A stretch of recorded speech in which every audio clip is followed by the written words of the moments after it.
What I have on the lift today is a 2016 Honda Accord Touring. We're working rear brakes. I also have a tire I got to plug. It has a screw in it, but we'll get to that later.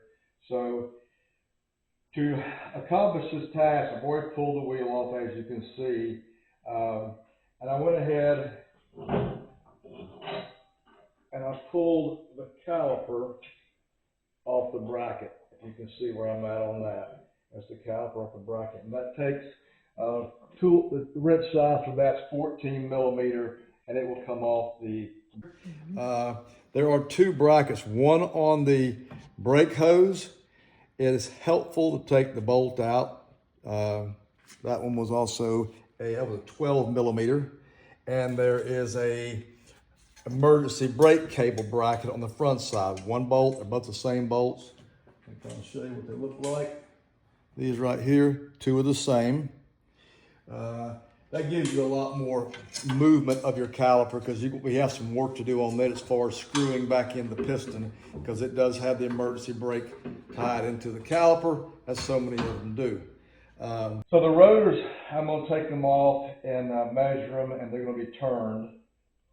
So this is a Northern car, and one of the problems with Northern cars is as everybody knows, is rust. And things get, like my grandson said, stuck. So there's a screw that holds the rotor onto the wheel hub. It's basically a factory screw they put in there to hold everything in place. Once the wheel's on, the screw really does nothing. It's just there. But it gets rusted in. You can't get the rotor off without it removed. So this one I broke off one apex tip trying to get it out. After I put penetrator on it, didn't matter. I wound up drilling it out and got it out. So I'll have to replace that. Next thing you have to do to get the rotor off, and I'm sure if I'm going to knock it off with a hammer, is you got to pull the caliper bracket off. Now I've loosened the bolts on the back side. Those are 17 millimeter, and we'll go ahead and take those off.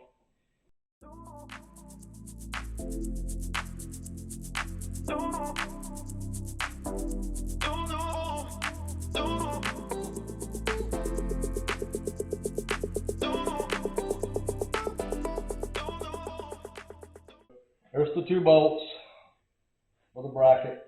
I'm just going to put the screw back in there. We're going to grease the sliders here. You always want to grease those, especially being a Northern car. The boots are good, so I expect them to be good. We'll clean it up and then replace the hardware that holds the pads in place. I'm going to set that aside. Now, the rotor. Well, I'm going to step away and get a hammer. I think I'm going to need that. Because, again, it is stuck, rusted in place. Let's see what it takes to get it off. Not too much. Came loose.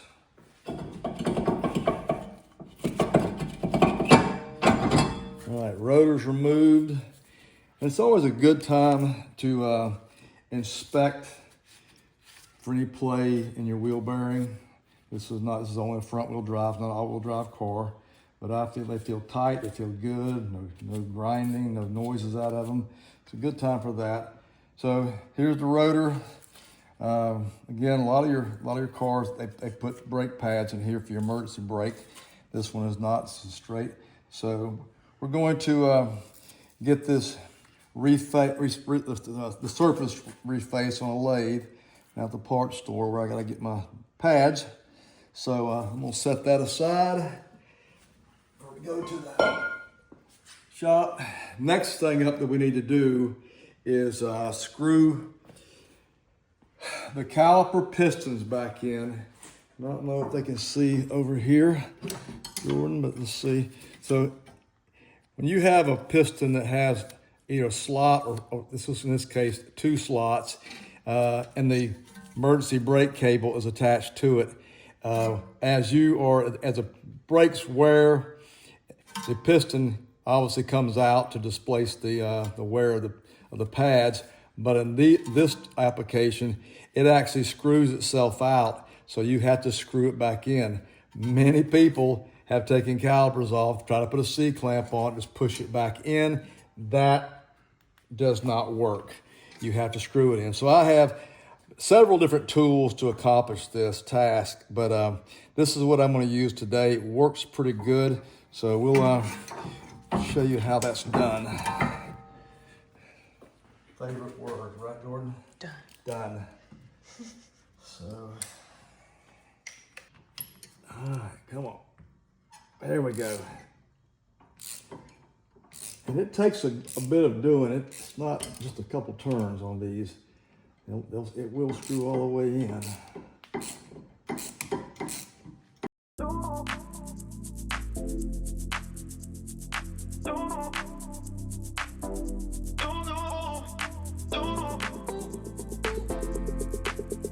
Three hours later. All right, that's far enough. Brake pads with the caliper bracket installed on the hub here. The brake pads, and we'll show that when we're going back together, the brake pads will be sitting in this hardware, these clips. It's a clip here and a clip here. And they'll be in the clips. Of course, the rotor will be on, and they will be pushed together. And there's another retaining wire for the pads as well. I'll show you that when we're back together. And then the caliper comes over top of that. So this is called a floating caliper. Some calipers are fixed. That's why you have sliding pins. So the caliper just bolts to these two sliding pins from the back side. You got one piston, and as it pushes, it moves so each pad, outboard and inboard, put the same pressure on the rotor. If it was fixed, you only have one side pushing. So that's the why for that. Only one piston and then two pads, but it's a floating caliper. You need to take some fluid out of the master cylinder. Because as you're screwing that piston back in, you're pushing fluid back to the master cylinder. If it's full, you're gonna run it over, which I hope I didn't do. I did not. And it'll go everywhere, have a mess. So I'm gonna lower the car down just a little bit, and we'll suck some of that fluid out of there. So I lowered the car down. I'm gonna turn my light so I don't blind everybody.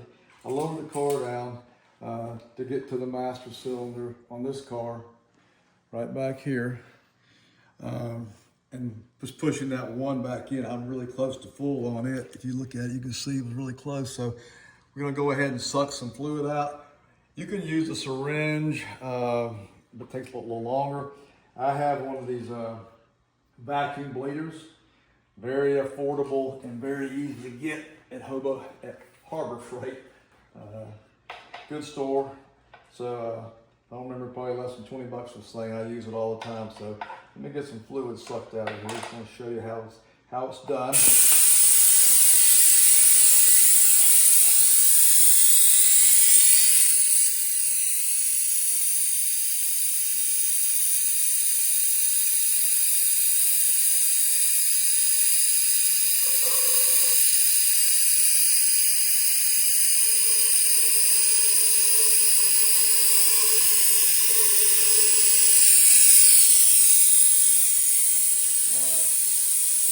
So if I had one of my little easy buttons, I'd hit it because that was easy. See, so I sucked it out, and it's dirty. It's not going to go back in. We're going to replace it with clean fluid. But that's how good these little vacuum bleeders are. So anyway, we can resume now with the other side as far as getting the screw out that's been stuck. So I'll get that out, and then we'll carry on from there. This is the hub side where the rotor goes, and I'm just going to take some of this rust off of here, because if the rotor doesn't seat on the hub well, then the wheel won't seat well, and it won't be turning truly. So you don't have to go crazy, but just knock off any high rust This car, like I said, was from up north, so it was subjected to salt conditions. So I'm just trying to get it smoothed up where the rotor goes on well, and we can start working on the brackets and get those back on, and see this thing to completion. So that's good enough right there. That's good and clean. I'll grab a rotor.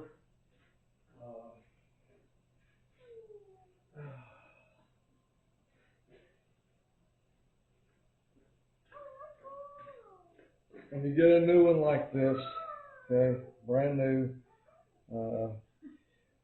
best thing to do, is required to do, is to take brake cleaner and put like a cosmoline material on there to keep them from rusting. So you don't want to put it all of that on there. So you got to spray it off and clean it if you want it dry. I got my helper with me today, my other helper. That's right, and we're doing just squirt them down with brake cleaner, get them oil free.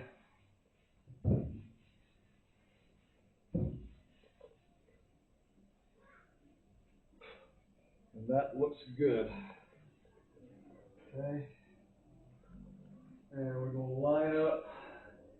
We got so this is your brake hardware right here. It clips into your caliper. And with a lot of things, it's always smart, especially if you haven't done it before, is to do one side at a time. Today I'm doing both sides at a time. I've done this a lot in my life. So, but if you haven't, I advise you to do it one side at a time, so you have a blueprint on the other side to go by. You say, oops, don't know how that works. Well, you can go to the other side and look, or how it goes back on. So in this case, these little hardware pieces, they just clip right into the caliper. And the pads will snap into that. All four of these are the same.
Work right there. I'll take them back out just for a minute. I just want to show you how they go in there, sitting there with the pads. And we put the pads in, they'll keep those in place, and these will keep the pads in place as well.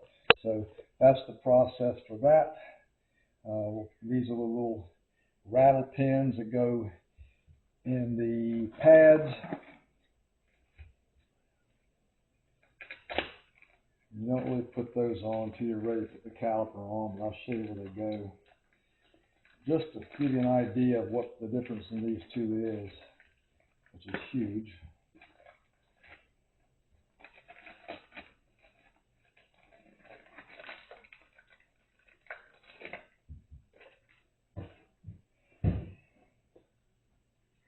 Okay, so here we go.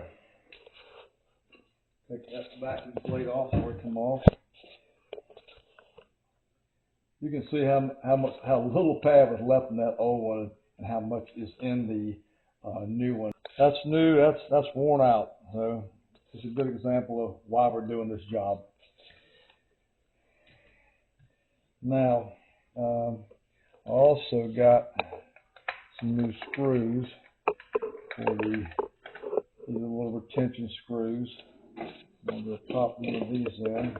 And these are what's known as floating floating calipers. I'll do a video on a fixed caliper so you can see the difference another day. So what we're going to do here, I'm going to pull this clip off, keep them away. This boot right here, hopefully, without damaging it. I don't want to damage it.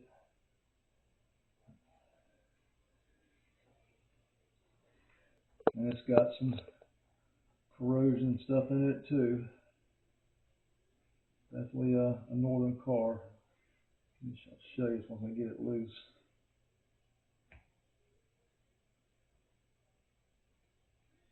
Okay.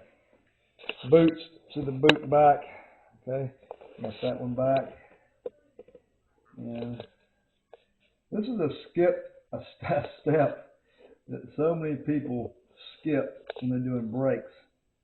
But it is essential that the caliper float, and this is where it floats, on these pins.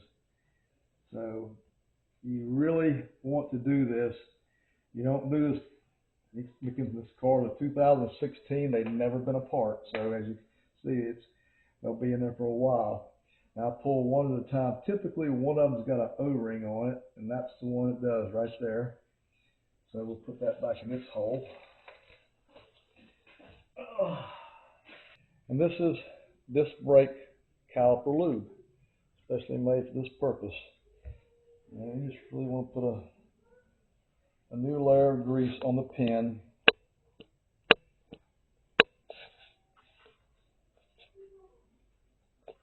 No matter how it's sealed off the boot, but still moisture gets in there. Other crap gets in there. We'll pop that one back in. Boot snaps right back up. Still nasty grease on there. With moisture, everybody knows moisture in metal, you get corrosion and rust. You don't want that to lock up, because then you won't have even braking.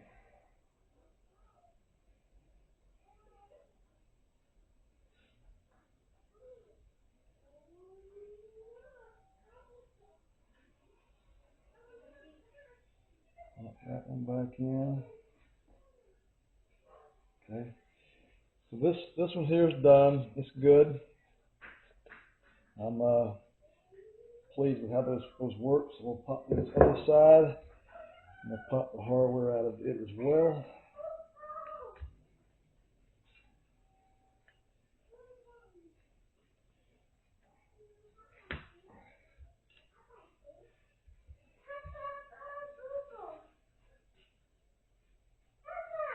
I'm right here. You want to come help me?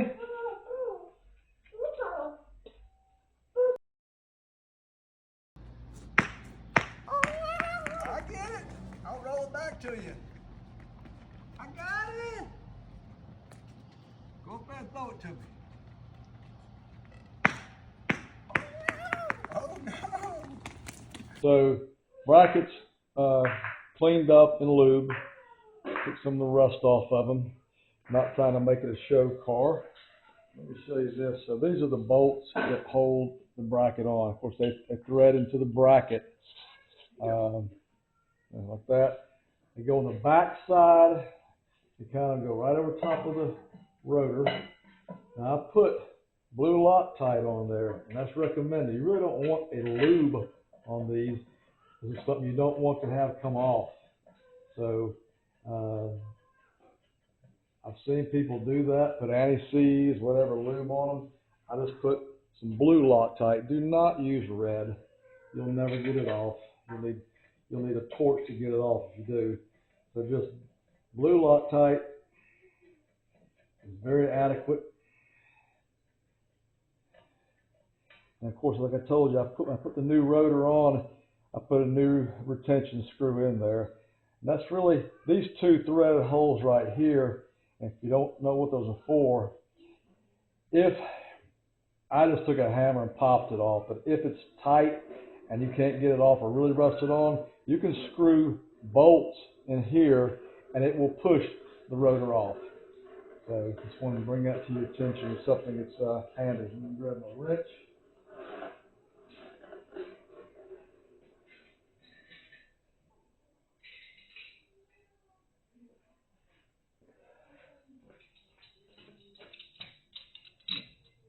All right, there is, yep, a torque spec on these. I just tighten them about as tight as I can get them because it's a hardened bolt, and you really can't, on the upper one, you can't even get a torque wrench to it.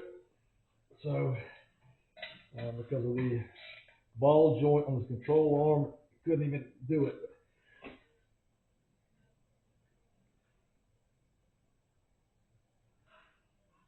Trust me, you can't break the bolt. It pretty much goes and it stops. If you lift the car up, it's tight enough. How about that? That won't go anywhere. All right, so that's good. Now we'll go ahead and assemble this side, and then I'll go to the other side. But got everything here. I screwed that piston in, and I want to. It may need to go in further, but I think it's going to be far enough. Let me get 2 pads and a spring clip. All right, the new hardware, and we'll slide that in here.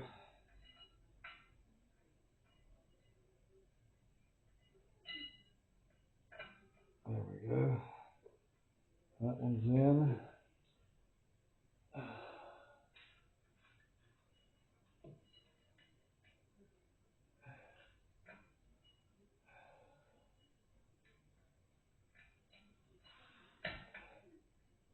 There we go, snapped in. A lot, just a little bit of lube. This thing rotates on the piston side, right at the contact point. A little bit there on the back side of the caliper. And then I'll put some on the ends of the pad, just where it goes in the hardware. It needs to slide. As I show you on the other side, it was pretty much locked up, frozen up. And this is going to be our piston side. And I'll put a little bit of grease on the back side. Definitely not the face, just so it can rotate.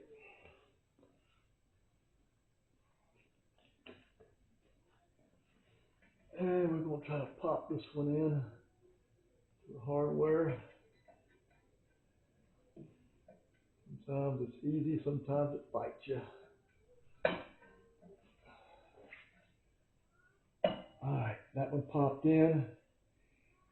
And that little, I'll show you on the other one, it's a little metal piece on the inboard pad. And what that thing does is kind of like it just absorbs resonant frequency for the pad so they won't make noise. Outboard up same way, a little bit right in here where it moves.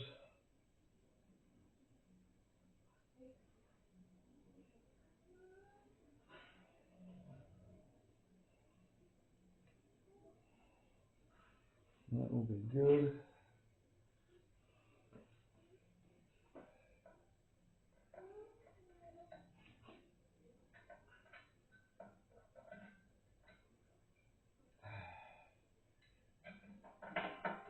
A little tricky, but I'll get it.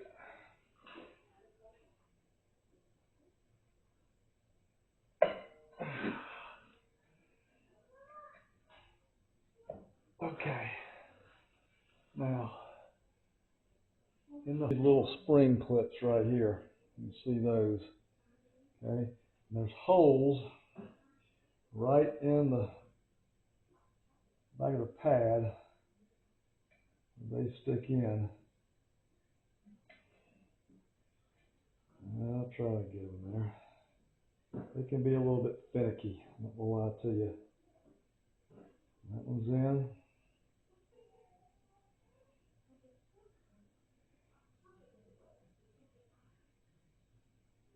And that one's in. Okay, so you can see those two pins right there in the back side. All right, now I'm gonna push those sliders in. If everything is right, if I have the piston far enough in, that's going to be determined here in just a minute. It's got to go in further.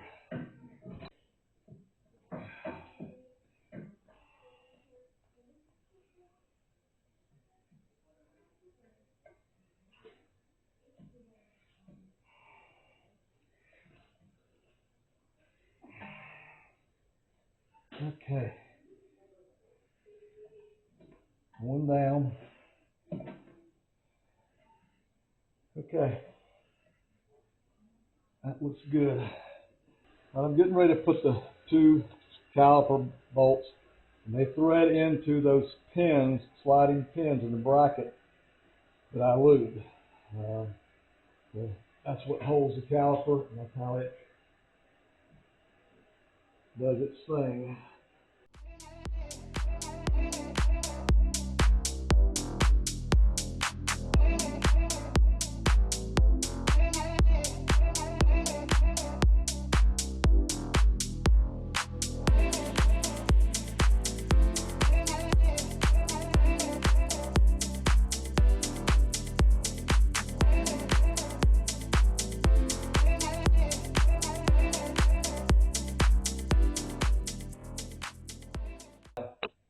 I want to show everybody this right here.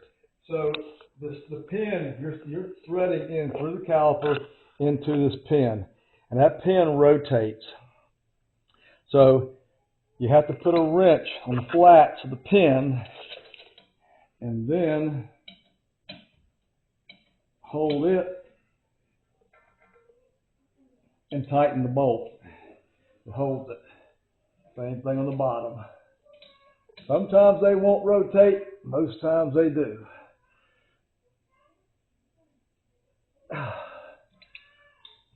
All right, this one goes in the brake hose bracket. And I'm not saying you have to take these off, but it definitely gives you more working room. This is why I did. There's a brake hose and one for the emergency brake. I don't know, Jordan, if you can see it now here or not. Just down the bottom. And that just supports the emergency brake cable.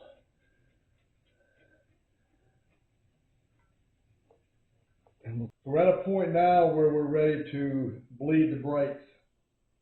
So there are multiple ways to bleed them. One way is popular is to always have a second person, and you can go in the vehicle and you can pump the brakes up, open the bleeder, the pedal will go to the floor, tighten the bleeder, release the brakes, and you do that about 3 or 4 times to get all the air out.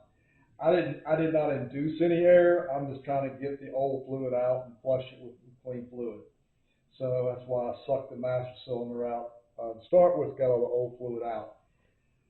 So we started on the right rear, which I always do from the furthest away first, and now we're on the left rear, and I'm going to show you how this works. So this is a vacuum bleeding.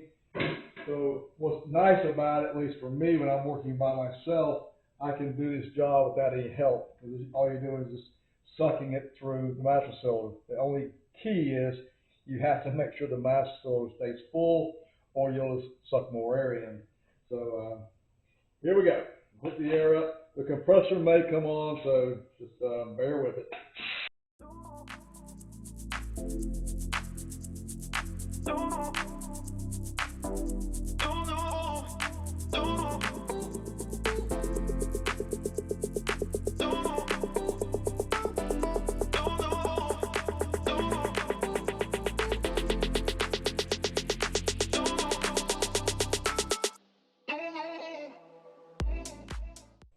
Okay, next up we'll we'll pump the brakes up to get any play out of the piston to the pads, and then we'll fill the reservoir up to the full mark, and then it'll be time to put tires back on.